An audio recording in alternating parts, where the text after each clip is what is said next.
गोजोन हामलायनायजों लोगोसे नोंथांमोनखौ गोदान खौराङाव बरायबाय। अन्नानै नोंथांमोना बे रादाबखौ जोबजासे नायलां। लोगोसे भिडिअखौ लाइक, कमेन्ट, शेयार आरो चेनेलाव गोदानै फैदोंब्ला साबस्क्राइब खालामनो गुरै खावलायबाय। दानिया फैदो लोगोफोर रादाबखौ मिथिलांनि।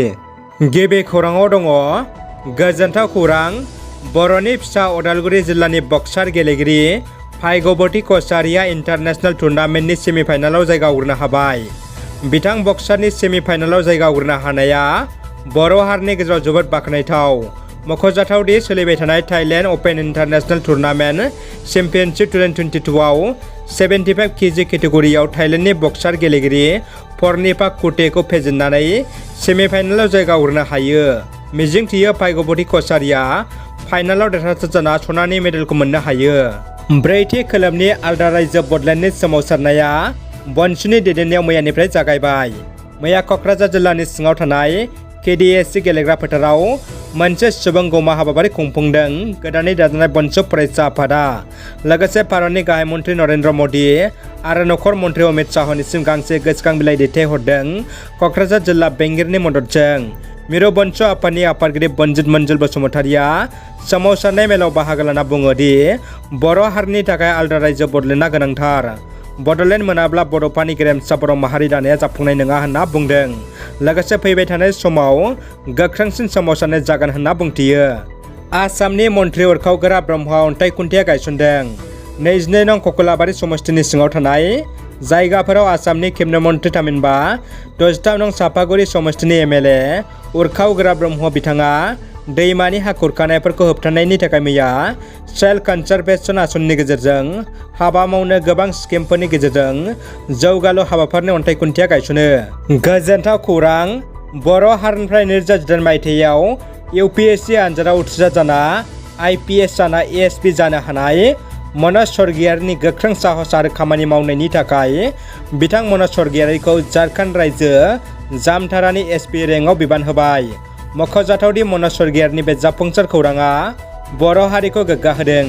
क'क्राझार जिल्ला बिजेपिआ साखोन सिखोन सिबस्रांनाय हाबाफारि बानजायदों। क'क्राझार जिल्ला बिजेपिआ ब्रिजनि थि गायसनथाय सानजों लोब्बा लाखिनानै बालागावआव थानाय सावस्रि मिरुआव स्वच्छ भारत मिशन बिथांखिजों साखोन सिखोन सिबस्रांनाय हाबाफारि मावफुंदों। बिटिआरनि एमसिएलए पबित्र कुमार बर'आ फरायसाफोरनो रांनि चेक गथायदों। मैया 30 नं गरेस्वर बियाबनि बेन्दोंआव थानाय गोरिब नखरनि फरायसा फरायसुलिफोरनो बिटिआर सरकारनि गियाननि सोरां अनसुंथाइ बिथांखिजों 200 फरायसा फरायसुलिफोरनो 5000 रांनि अनसुंथाइखौ एमसिएलए पबित्र कुमार बर'आ राननानै होदों। धुबुरीनिफ्राय श्रीरामपुर 127 बि राजा लामा बानायनायाव खहा जाजागोनफ्रा खहा सुफुंनायनि दाबिजों मैया खुद्रिखांनाय हाबाफारि लायो। धुबुरी जिल्लानिफ्राय फैनाय श्रीरामपुरनि फुलबारि दालांसिम 127 बि राजा लामा बानायनायनि थाखाय गोदानै 1592 कौटि रांनि सोरखारा गनायथि होदों आरो 2017-2018 मायथाइयाव लामाखौ नांगौबायदि फुवारनानै खालामनो थाखाय जर'खा सुनाय खामानियाबो जोबनानै थांबाय। नाथाय लामा जिंनि 22.5 मिटार जानथायाव थानाय नखर आरो श्रीरामपुरनि 30 नं राजा लामा सेराव थानाय हाथाइनि गलादारफ्रा खुद्रिखांदों।